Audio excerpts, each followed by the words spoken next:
Have you ever wondered what time is spent on red tape and the rules of Parliament, or how the chimes of controlling clock our ordered lives just seem to mock? Have you ever dreamt if we just might be governed none other than by day and night? Well, I know a place nature's fruits abound, and the simple things in life are found. Although it seems a world apart from the hectic pace of the city's heart, time is of little consequence on the course of life's daily events. In this world you must forego those material things that we have come to know. But of natural gifts it's well endowed, far, far away from the maddening crowd. So now I'll try to set the scene of a life you city folk can only dream. Transport your thoughts to tropic climes, to a place where the sun almost always shines, and there through the eyes of a village youth, imagine that you were there in truth. Takani was a proud young man, his features firm had a burnished tan. He lived with his people in a land serene, where their tribal lives had no routine. In this village scene all the surroundings could be a part of their daily livelihood. Their houses, raised above the ground, were built on a clear and well-kept mound, arranged in lines randomly matched. All were neat and newly thatched. Not one of them could you call grand, but the outlook from their bit of land. In fact, if I was reticent, in a word would call magnificent. To the east, the ground gave way to a pristine beach on an ocean bay. On its furthest shore, Mirage strange danced underneath a mountain range. Walking barefoot along that beach, on sand as white as sunburned bleach, Takani came to the rocky end, where the neck of land began to bend, and there a reef stretched to the north, and the tide surged over, back and forth. To the west, a wide lagoon mirrored the light of the tropic moon. Small islands lined the northern rim, where the white surf foamed at the ocean's whim. On the other side, but without pride of place, a mangrove stand. Well, it was no disgrace.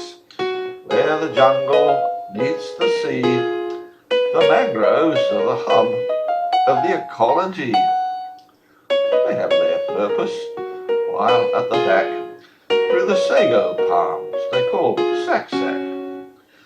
Of course, these swamp palms were of use, and the village people could produce. From the stems they beat a staple starch, and the thatch they used was their leafy arch.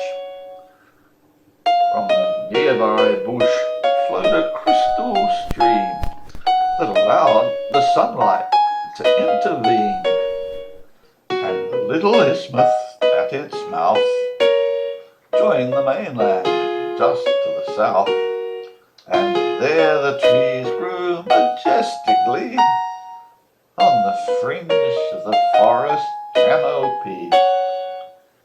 A hand unseen could orchestrate to make this world reverberate the birds begin to sing, and the cicadas' echoes loudly ring. The rolling tones of the pounding sea lend percussion to the symphony, and the tinkling of the little stream flows in harmony with the subtle theme. By day, the set has been described, all these works nature improvised.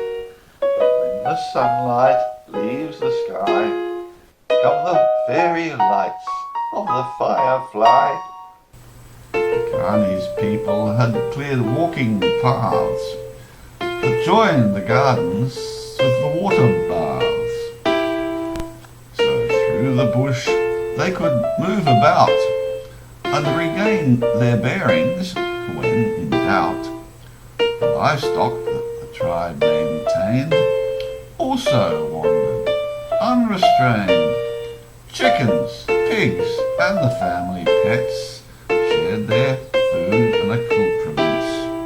In fact, all they needed from their daily toil was the bush, the sea, and the fertile soil. So what of life's daily chores in this land of nature's providores? Well, it fell upon the women's lot to maintain their agricultural plot.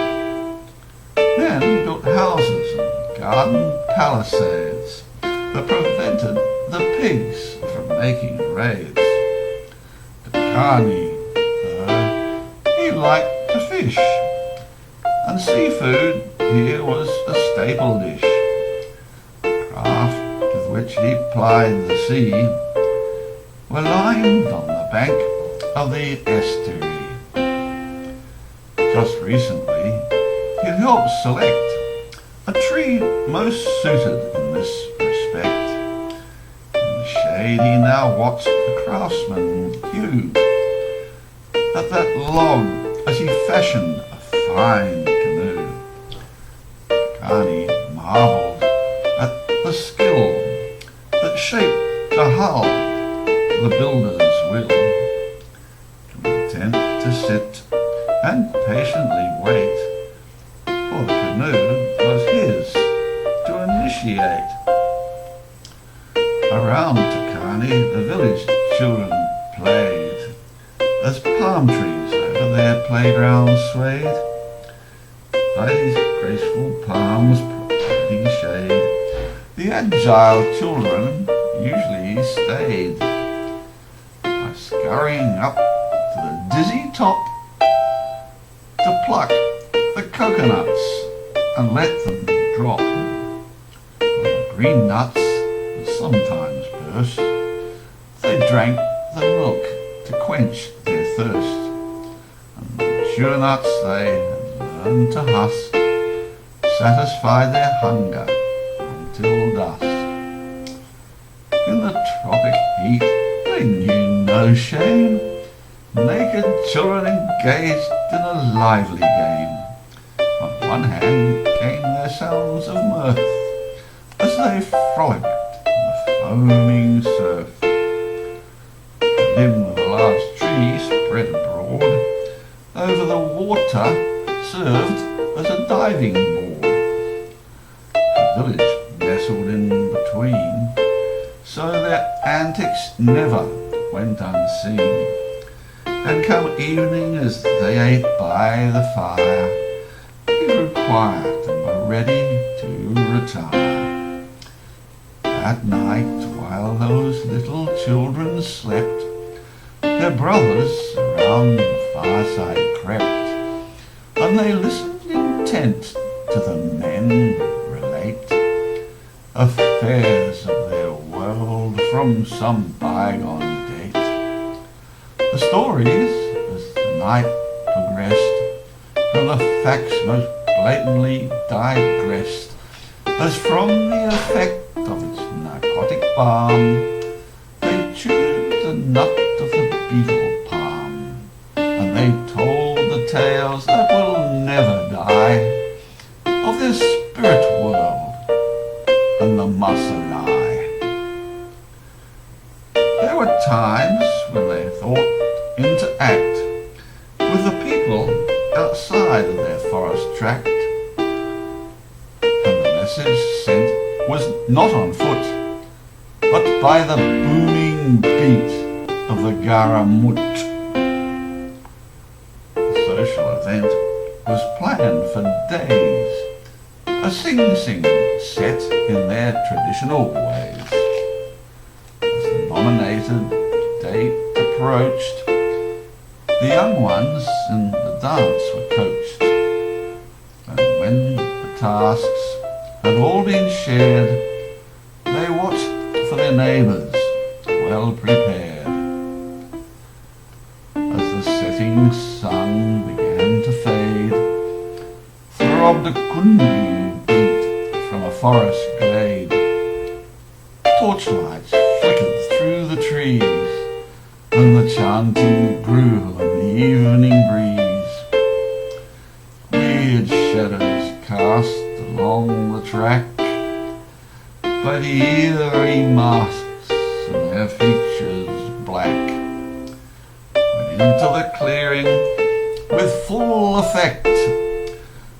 Burst a procession of warriors all bedecked, and the children screeched in mock dismay as the painted figures pranced their way. All the village seemed to hum, and to greet their neighbours began to drum. Both groups moved the rhythmic beat, and the feathers bobbed with dancing feet. Takani soon spied the pretty face, whose body moved with an easy grace. Her eyes and smile were sparkling bright, and her skin shone gold in the firelight. He danced as if she would be his prize, or so he began to fantasize. Soon after, at the moo feast, Takani asked to meet her, but at least he learned that she was young and free, and that by name she was called Honey. He noticed how she liked to flirt, and the way she tossed a cute grass skirt. He vainly tried to single out her presence from the men about, but when he judged there was no chance, reluctantly rejoined the dance. They woke next morning to a loud affray. It concerned a pig that had gone astray, and the man who stood as the one accused at the charge was hurt and quite bemused, for at that time no one could tell that a creature from the brink of hell had strayed ashore one stormy night, as if their peaceful lives despite, it had settled in their swamp to dwell, and watched like Satan sentinel. But Takani's mind was on lighter things, and he followed Hani to the village springs. He sought this day her heart to woo, and his recent fantasies pursue. But no matter how he tried to please, he saw only her laughing brown eyes tease. His ardent vows Honey simply ignored. As she played with her dog, Takani implored. The day was hot, but the water so cool, she enticed the dog to a favourite pool. Along its bank they lightly walked, but with no idea they were being stalked. So, deemed by fate Honey dived in, and to the deepest part began to swim. She called to her dog, but yet unseen lurked the giant reptilian submarine. Left as he was with tilted pride, Takani had stayed in the bush to hide, thinking how his life had lost its plot. In an instant he was rooted to the spot, for echoing down the jungle stream came the strains of honey's deathly scream. Down the tangled track he raced, and along the familiar footsteps traced. But although he wished the foreboding wrong, both Honey and her dog were gone. From the signs he found, it was so clear as to what had caused her to disappear. And while he continued to search in vain, thoughts of vengeance eased his pain. In his mind he devised the plot reversed, to kill the predator that held them cursed. So without the consent of the elder men, he stole a pig from the village pen, and with their largest net slung across his back, he struggled resolute back down the track. The hapless pig was soon staked out at the place he'd heard a fearful shout, and overhead the net he strung from the branches there which overhung. And now that the hour was growing late, he climbed aloft and began to wait. The trees whispered in the wind, fireflies twinkled, clouds shot at the moon as light rain sprinkled. The night sounds coaxed his eyelids closed, and as the hours slipped by, he quietly dozed. He never knew by what sixth sense he woke alert, his body tense. What was the innate ethereal sign that had caused the shiver to run down his spine? In the night the silence screamed, and the jungle all around him steamed. Just as the moonlight pierced the cloud, and the light mist hanging in a shroud, reflected back came the red-eyed glow that burnt like coal from the pool below. From its lonely branch Takani peered. In the water the menacing red eyes leered. As coldly they surveyed the ground, the creature moved without a sound. He heard from the bank the soft mud sucked by the giant feet from its surface plucked, and it seemed as if the fetid air had followed from some squalid lair. As its bulk emerged in stark relief, he stared in awe and disbelief, and he wished the precarious perch he'd found at least 10 feet more above the ground. Overhead the young hunter froze, as below him the mighty reptile rose. Across the paths of its sure advance that held Takani in a morbid trance. The tethered pig now caught the scent, and its squeals could rent the firmament. The cries were stifled with one loud crunch by the powerful jaws that began to munch. But as it jerked at the net he'd hung, trap was set and neatly sprung. Although the plan was well prepared, it had not been designed for the beast that snared. No sooner had the mesh pulled taut, the monster sensed its body caught, and the earth exploded in a swirling rage, unleashed upon that narrow stage. The tether post in the ground, though stout, soon violently was shaken out. But the rope was tied at the other end to the branch he clung, which began to bend. All his being began to quake as the supple limb threatened to break.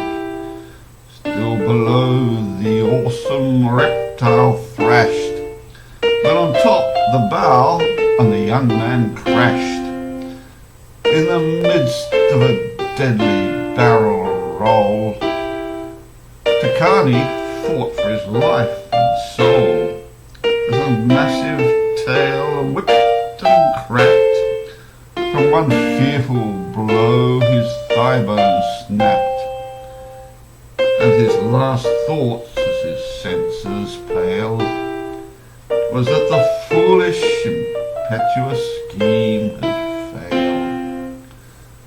The wild commotion at the creek aroused the village from its sleep, and once they all were wide awake, the men ventured to investigate. At the water's edge in the mud and dirt, they found Takani lying quite inert. When they ascertained that he wasn't dead, from the bush they formed a makeshift bed, and on that litter they carried him to be nursed by the men of medicine. From his broken frame a spark of life throbbed from the legacy of recent strife. Mingled through the fog and pain, wafted thoughts of loss, chagrin and shame. For he'd ignored the words of heads more wise, and that nearly caused his own demise. For hours he languished in that state, with no will left to recuperate. In a mist he dreamt of the girl he mourned, and the dream was by a silken voice adorned. The spectre seemed so very real that a vibrant presence he could feel. He struggled now with new resolve, his fear that the vision would dissolve. A fever made his thoughts rotate, and for a mind he seemed to hallucinate. Only as he woke could she reassure, and with her large adoring eyes allure.